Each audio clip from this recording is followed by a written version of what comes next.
Okay, so good morning, everyone. First of all, I would like to congratulate all of you for the successful landing of Chandrayaan 3. It is definitely an occasion. Now coming back to subject. तो last class में हमने past tenses देखे थे. आज हम काइन form देखेंगे and this is going to be the last class for A1 German. आज हमारी ग्रामर खत्म हो जाएगी. तो लेट्स बिगिन. तो व्हाट इज काइन फॉर्म? काइन फॉर्म बेसिकली काइन फॉर्म डिनोट्स नेगेटिव स्टेट. जैसे हमें किसी भी चीज़ के लिए मना करना है या डिनाई करना है या नेगेटिव है हमारी statement, then we will use काइन फॉर्म. तो फॉर एग्जांपल अगर एक सेंटेंस है this is not my pen, तो नॉट के लिए हमारे पास दो वर्ड्स हैं, काइन और निष्ट. तो वही हम आज देखेंगे कि निष्ट किस सिचुएशन में यूज होगा और काइन किस सिचुएशन में यूज होगा. फर्स्ट ऑफ ऑल काइन को भी केस टू केस यूज कर सकते हैं हम लोग. नॉमिनेटिव के लिए वर्ड्स अलग हैं, आकुजाटिव के लिए अलग हैं और डाटिव के लिए भी अलग हैं. तो सबसे पहले हम लोग वो वर्ड्स देख लेते हैं. नॉमिनेटिव के केस में आइन, आइन, आइनर, आइनर होता है.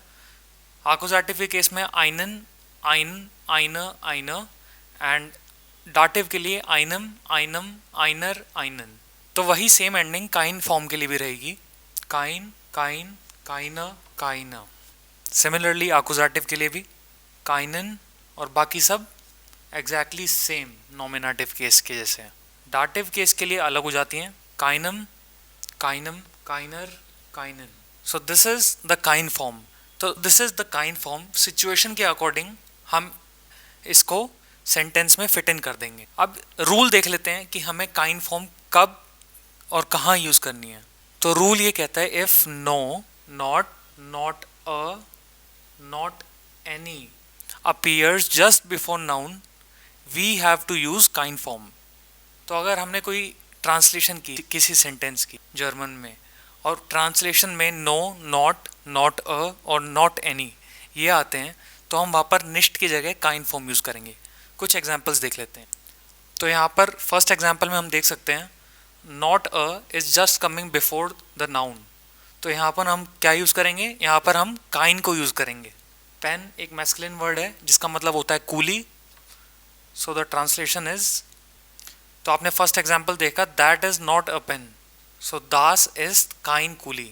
यहाँ पर हमने काइन क्यों यूज़ किया?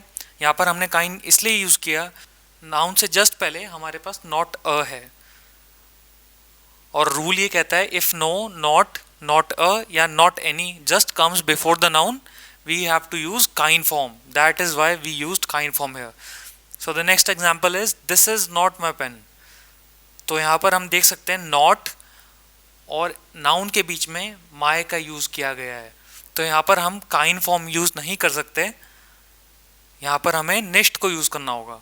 सो द ट्रांसलेशन इज दास इस्त निष्ट माइन कूली. Moving on. तो थर्ड एग्जाम्पल है I do not have your pen. तो अगर हम इसकी ट्रांसलेशन करेंगे तो आई, उसके बाद हमारे पास कॉन्जुगेटेड वर्ब होगी जो यहाँ पर है हैव, इश, हाबर. उसके बाद हम देखते हैं कि डू नॉट और नाउन के बीच में हमारे पास योर है, तो यहाँ पर हम क्या यूज़ करेंगे? यहाँ पर हम निष्ट यूज़ करेंगे. सो द ट्रांसलेशन इज इश, हाबर, निष्ट, दाइनन, कूली. आई होप आप लोगों को क्लियर हो रहा है कि निष्ट और काइन को कहाँ और किस सिचुएशन में यूज़ करना है. एक और एग्जांपल देख लेते हैं. I do not have a pen.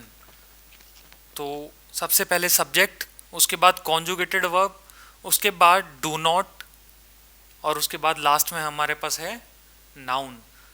यहाँ हम काइन फॉर्म यूज़ करेंगे. सो द ट्रांसलेशन इज इश हाबर काइनन कूली. So this was all about काइन फॉर्म. अब हम लेटर्स का फॉर्मेट देख लेते हैं. तो सबसे पहले फॉर्मल लेटर का फॉर्मेट देख लेते हैं. तो फॉर्मल लेटर में सबसे पहले आएगा फोन.